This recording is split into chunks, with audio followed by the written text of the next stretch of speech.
രൗദ്രതാണ്ഡവം. രചനാ അവതരണം നന്ദുവച്ചു കൃഷ്ണ. നിനക്കിങ്ങനെ ധാവണി വാരിച്ചുറ്റാതെ ചെറുത് വല്ലതും ഇട്ടുകൊണ്ട് നടന്നുകൂടെ കൊച്ചേ? ആകെ ഇത്തിരിയുള്ളൂ. ഇപ്പൊ നീ മൂക്കിടിച്ച് വീണേനെ. ദേ, എനിക്ക് ആവശ്യത്തിലും കൂടുതൽ പൊക്കമുണ്ട്. അതുകൊണ്ട് എന്റെ പൊക്കത്തെ ആരും കളിയാക്കരുത്. നിന്റെ നാക്കിന്റെ നീളത്തെക്കുറിച്ചല്ല കുഞ്ഞ് ചോദിച്ചത്. പുറത്തേക്ക് ഇറങ്ങുന്ന വഴി വിലാസിനി അമ്മ കളിയാക്കിയതും പെണ്ണിന്റെ മുഖം ദേഷ്യം കൊണ്ട് ചുവന്നു. വിലാസിനി അമ്മ പറഞ്ഞ പണി ചെയ്താൽ മതി, അല്ലാതെ എന്റെ നാക്കിന്റെ നീളം അളക്കാൻ വേണ്ടി കഷ്ടപ്പെടണമെന്നില്ല. പെണ്ണ് ചൊടിച്ചതും കയ്യിൽ നല്ല ബലത്തിൽ അടി വീണു. അമ്മേ! വേദനിച്ചുകൊണ്ട് പിന്നിലേക്ക് നോക്കുമ്പോൾ കാണുന്നത് ചിരട്ടത്തവിയും പിടിച്ചു നിൽക്കുന്ന അമ്മമ്മയാണ്. അമ്മമ്മേ, എനിക്ക് നൊന്തു. ചുണ്ടും പിളർത്തി കയ്യിൽ തടവി നിൽക്കുന്നവരോട് ദേവമ്മയ്ക്ക് അതിയായ വാത്സല്യമാണ് തോന്നിയത്. മൂത്തവരോട് തറുതല പറയരുതെന്ന് ഞാൻ പറഞ്ഞിട്ടുണ്ട്. കേൾക്കാൻ പറ്റില്ലെങ്കിൽ ഇതുപോലെ കൊള്ളും. അല്ലേലും ഞാൻ അമ്മമ്മയുടെ അമ്പലമണിയാണ്. വെറുതെ എന്നെ തല്ലിക്കൊന്നോളൂ. പെണ്ണ് മുഷിഞ്ഞതും അമ്മമ്മ എന്തോ പറയാൻ വന്നപ്പോൾ ദേവമ്മ പുറത്ത് ജോലി കൊടുത്ത് അമ്മമ്മയെ അവിടെ നിന്നും പറഞ്ഞു വിട്ടു. എന്തിനാ മോളെ രാവിലെ തന്നെ അടി വാങ്ങാൻ വേണ്ടി ഓരോന്ന് പറഞ്ഞു കൂട്ടുന്നത്? അവളെ ചേർത്ത് പിടിച്ച് പാതകത്തിലേക്ക് നിർത്തിക്കൊണ്ട് അമ്മമ്മ തല്ലിയിടം ചുവന്നു കിടക്കുന്നത് ദേവമ്മ മെല്ലെ തലോടി. എന്തിനാ വെറുതെ ഓരോന്ന് പറഞ്ഞ് ഇങ്ങനെ തല്ലുകൊള്ളുന്നത് കൊച്ചേ? എന്റെ തല്ലൊക്കെ എവിടെ നിൽക്കട്ടെ. ഇന്നിപ്പോ രാവിലെ ഞാൻ കണ്ടത് എന്താ? പെണ്ണ് അമ്മയുടെ കൈയും പിടിച്ച് ഇടവും വലവും നോക്കി പതുക്കെ ചോദിച്ചു. എനിക്കറിയായിരുന്നു ഇതാവും നിന്റെ വെപ്രാളമെന്ന്. ഇന്ന് വരെ അവൾ കണ്ടതിൽ ഏറ്റവും മനോഹരമായി ചിരിച്ചുകൊണ്ട് അമ്മ ഒഴുകിയിറങ്ങിയ കണ്ണുനീർ തുടച്ചു. ഇതിപ്പോ കരയാണോ ചിരിക്കാണോ? അവൾ ഒരിക്കൽ കൂടി അമ്മയുടെ മുഖം തുടച്ചുകൊണ്ട് സംശയത്തോടെ ചോദിച്ചു. നാളുകൾക്കിപ്പുറം അമ്മ ഇന്ന് ഒരുപാട് സന്തോഷത്തിലാ മോളെ. നിന്റെ മോൻ ഇന്ന് എന്റെ മുഖത്ത് നോക്കി, എന്നോട് സംസാരിച്ചു, എന്നോട് ആഹാരം എടുത്തു തരാൻ പറഞ്ഞു. അങ്ങനെ ബാക്കി പറയാൻ സാധിക്കാതെ അവര് കരഞ്ഞു തുടങ്ങി. അമ്മ കരയാതെ, എന്നിട്ട് ഇങ്ങോട്ട് നോക്കിയേ. അമ്മ കണ്ണും തുടച്ചിട്ട് അവളെ നോക്കി. ഇത് തക്കാളിയല്ലല്ലോ? പച്ചമുളക് പൊക്കി കാണിച്ചുകൊണ്ട് അവൾ അമ്മമ്മയോട് ചോദിച്ചു. മിഴിച്ചു നിൽക്കാണ്ട് പറഞ്ഞേ, ഇത് തക്കാളിയാണോ? അല്ലെന്നവര് തലയാട്ടി. എങ്കിലും ഇത് മത്തങ്ങയായിരിക്കും. പടവലം എടുത്തുകൊണ്ട് പറയുന്നവളെ നോക്കി അമ്മ അല്ലെന്ന് പിന്നെയും കാണിച്ചു. എങ്കിൽ പിന്നെ ഇത് ഉറപ്പായും വെണ്ടയ്ക്കായിരിക്കും. നിനക്കെന്താ കൊച്ചെ, ഉരുളക്കിഴങ്ങ് കണ്ടിട്ട് വെണ്ടയ്ക്കാണെന്ന് തോന്നുന്നു? അമ്മ ചെവി കിഴുക്കിക്കൊണ്ട് ചോദിച്ചതും പെണ്ണ് അവിടെ കൈ തിരുമ്മി. അതെ, ഈ സാധനമൊക്കെ ഞാൻ ചോദിച്ചതല്ലെങ്കിൽ കുറച്ചു മുന്നേ അമ്മ പറഞ്ഞ അമ്മയുടെ മോനുണ്ടല്ലോ, ആള് നന്നായിട്ടില്ല. ഇതേ, ഇത് വേറെ എന്തോ പറ്റിയതാ. എനിക്ക് തോന്നുന്നത് അമ്മയുടെ മോനെ തലയ്ക്ക് പിന്നിൽ എവിടെ നിന്നോ അടി കിട്ടിയെന്നാ. ഒറ്റ അടിയായിരുന്നു അമ്മ. വെറുതെ കണ്ണന്തിരിവ് പറയാൻ നീ പോയേ. എന്റെ കുട്ടിക്ക് എന്നോട് അധികാലം ഒന്നും മിണ്ടാതിരിക്കാൻ പറ്റുമല്ലെന്ന് എനിക്കറിയാമായിരുന്നു. നീ നോക്കിക്കോ, എന്റെ മോൻ എന്നെ പഴയ പോലെ സ്നേഹിക്കും. അത് കേട്ടതും അവളുടെ മുഖം മാറി. അമ്മയുടെ മോൻ, ആ രാവണൻ, അമ്മേനെ പഴയ പോലെ സ്നേഹിക്കാൻ തുടങ്ങിയ എന്നോടുള്ള ഇഷ്ടം കുറയോ? കണ്ണു നിറഞ്ഞുകൊണ്ട് ചോദിക്കുന്നവളെ ദേവമ്മ അരികിലേക്ക് ചേർത്ത് പിടിച്ചു. നിന്റെ കുട്ടിക്ക് കുശുമ്പ് ഒട്ടുമില്ല അല്ലേ? എനിക്കതൊന്നുമില്ല, പറഞ്ഞുകൊണ്ട് അവൾ അമ്മയെ കെട്ടിപ്പിടിച്ചു. എന്നാലും എന്താവും രാവണന്റെ മനസ്സിൽ?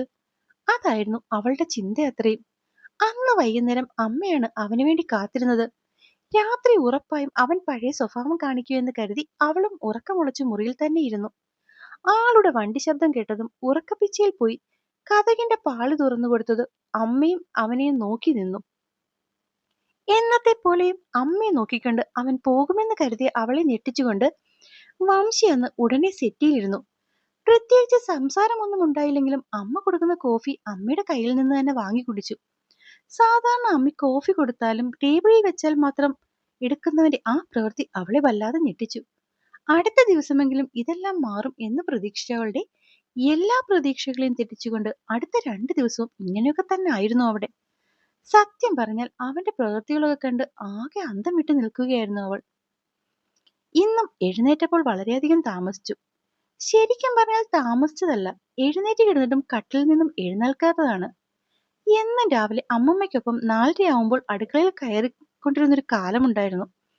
പിന്നെ തനിക്ക് പഠിത്തവും കാര്യങ്ങളും ഒക്കെ ആയപ്പോൾ അങ്ങനെ വേണ്ടെന്ന് പറഞ്ഞ് ദേവമ്മയാണ് വിലാസിനി അമ്മയെ കൂടി അടുക്കളയിലേക്ക് ആക്കിയത്. അല്ലെങ്കിൽ എന്തെങ്കിലും കാരണം പറഞ്ഞ് താൻ അടുക്കളയിലേക്ക് ചെല്ലുമെന്നോ അല്ലെങ്കിൽ അമ്മമ്മ തന്നെ അവിടെ പിടിച്ചു നിർത്തുമോ എന്നൊക്കെ ദേവമ്മ കരുതി.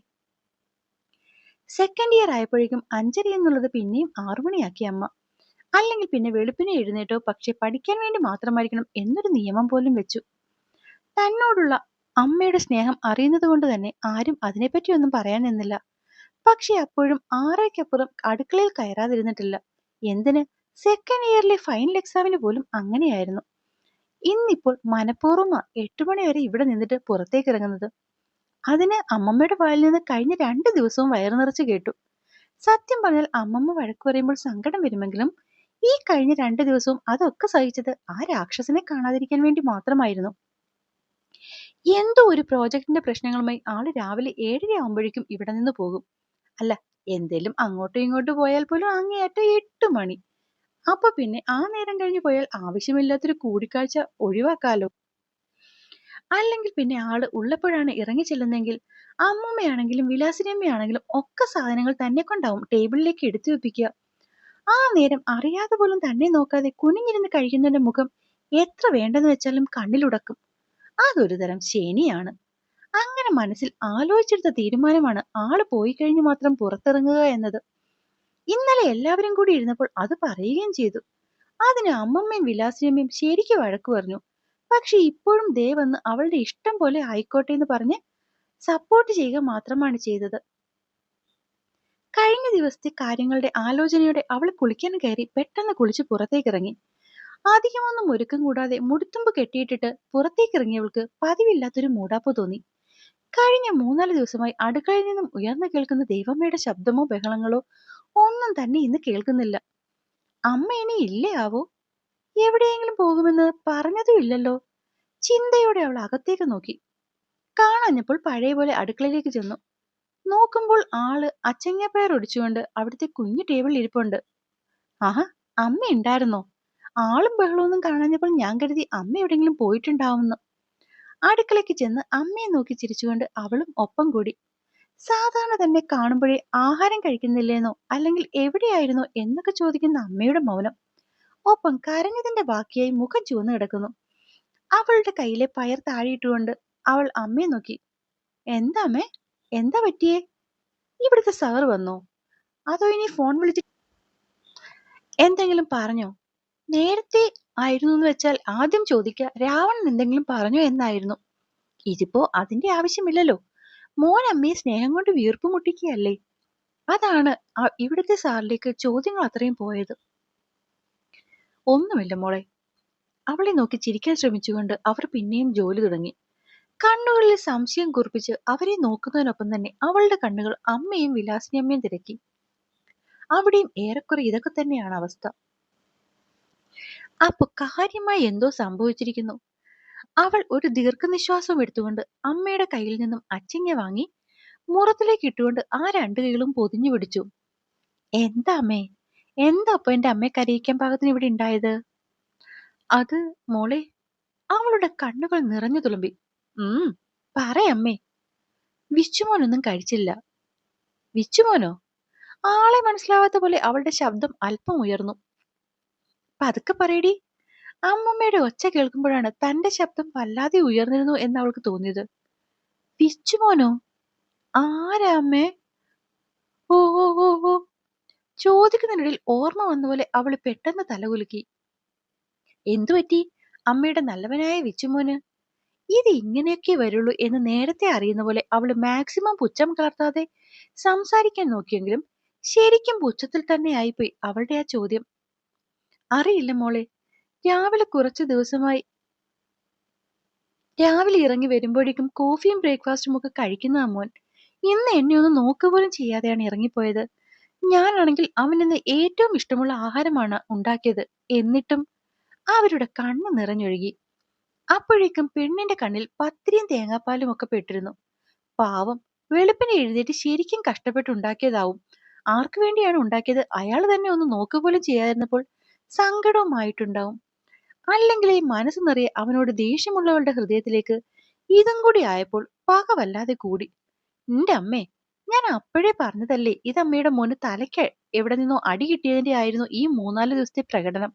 ഇതിപ്പോ ശരിയായി കാണും, അതാ പെട്ടെന്ന് പഴയ സ്വഭാവത്തിലേക്ക് പോയത്. അവനോടുള്ള ദേഷ്യത്തിലാണ് അവൾ അത്രയും രൂക്ഷമായി പറഞ്ഞതെങ്കിലും അത് കേട്ടുനിന്ന ദൈവമ്മയുടെ ഹൃദയവേദ കൂട്ടാൻ ആ വാക്കുകൾക്ക് ശരിക്കും കഴിഞ്ഞു. അമ്മ ആരെയും നോക്കാതെ അവിടെ നിന്നും ഇറങ്ങിപ്പോയതും താൻ പറഞ്ഞത് വല്ലാതെ കൂടിപ്പോയോ എന്നുള്ള പരിഭ്രമത്തിൽ അവളും ചാടി എഴുന്നേറ്റു.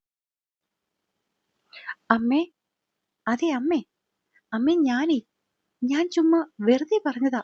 അമ്മയുടെ മോൻ നിറയെ നല്ലതാ. ശരിക്കും തലയ്ക്ക് അടിയൊന്നും കിട്ടിയിട്ടുണ്ടാവില്ല. അമ്മേ, ഞാൻ പറയുന്ന അമ്മ കേൾക്കുന്നുണ്ടോ?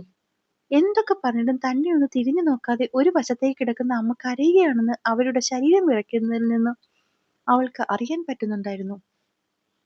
കരയല്ലേ അമ്മ, ഇനി ശരിക്കും രാവണൻ എന്തെങ്കിലും അത്യാവശ്യം വന്നിട്ട് പോയതാവും.